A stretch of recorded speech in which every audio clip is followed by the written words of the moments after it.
जिन्होंने चाणक्य के विषय में अध्ययन किया है, कलम चलाई है, कई नाटक और ड्रामा भी चाणक्य के विषय में भिन्न भिन्न प्रादेशिक भाषाओं में भी बने हैं। संस्कृत में चाणक्य के विषय में जो ऐतिहासिक आधार लेकर के नाटक लिखा गया, अभ्यासु लोग तो जानते ही हैं, उनका नाम है मुद्रा राक्षसम, जो विशाख दत्त द्वारा एकमेव रचना है और इतनी अद्भुत है जितनी प्रशंसा की जाए कम। यह ऐतिहासिक पात्र है। चाणक्य ने जो योगदान भारत के लिए और विश्व के लिए दिया है वो इतना अनमोल है। अर्थशास्त्र से सब लोग परिचित हैं, चाहे अध्ययन किया हो न किया हो, इतना तो पता ही है कि चाणक्य ने अर्थशास्त्र के पर कोई ग्रंथ लिखा है। केवल अर्थशास्त्र नहीं, एच.एम. पटेल के नाम से गुजरात में बहुत लोग परिचित है। हमारे यहाँ जो गुजराती में सस्तु साहित्य मुद्रणालय से प्रकाशित થતું હતું, એમાં ઘણીવાર એમના અભિપ્રાય આવતા, चाणक्य का जो अर्थशास्त्र 1982 में गुजरात से प्रकाशित हुआ, उसमें आपने प्रस्तावना लिखी। आपने लिखा है, वात्स्यायन के नाम से जिसने कामसूत्र लिखा, चाणक्य के नाम से जिसने सूत्र लिखे, और जिसने अर्थशास्त्र का अर्थ केवल आप यह न समझो कि केवल जिसमें अर्थ संबंधी विचार है, यहां इकोनॉमिक्स एंड पॉलिटिक्स दोनों के विषय में चाणक्य ने लिखा है। जिसने नीति शास्त्र के विषय में लिखा, और विष्णुगुप्त के नाम से जिसने मोक्ष शास्त्र को लिखा, अर्थात धर्म अर्थ काम मोक्ष चतुर्विध पुरुषार्थ के ऊपर जिसने प्रकाश डाला, वह चाणक्य है। चाणक्य के इतिहास की ओर दृष्टि करने से पहले थोड़ा इतिहास के विषय में आपको प्रारंभिक कुछ बातें बताता हूं। वह इसलिए कि साधारणतः इतिहास के विषय में हम जो पढ़े हैं और हम जो जानते हैं, जैसे विष मिला हुआ अन्न त्याज्य है, इसी प्रकार भ्रांतियां मिला हुआ और पूर्वाग्रह से लिखा हुआ इतिहास भी त्याज्य है।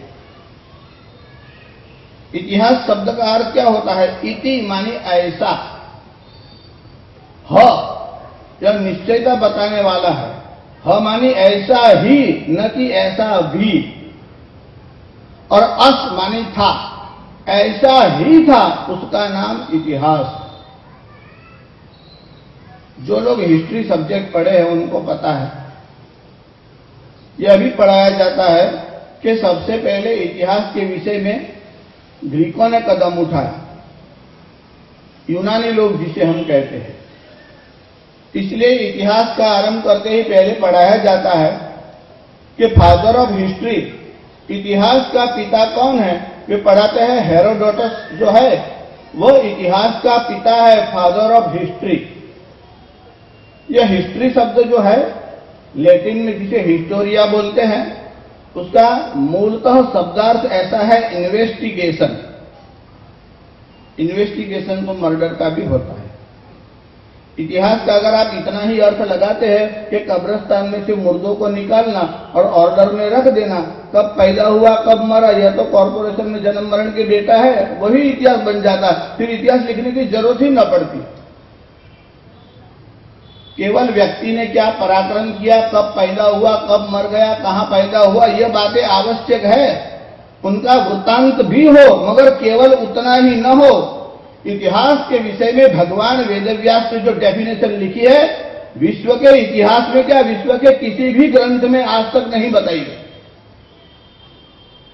भगवान वेदव्यास ने इतना सारा साहित्य दिया है, अध्ययनशील लोगों को पता है कि इस ब्रह्मांड में जितना भी साहित्य है, व्यासोच्चिष्टम जगत सर्वम, ये व्यास का उच्चिष्ट है।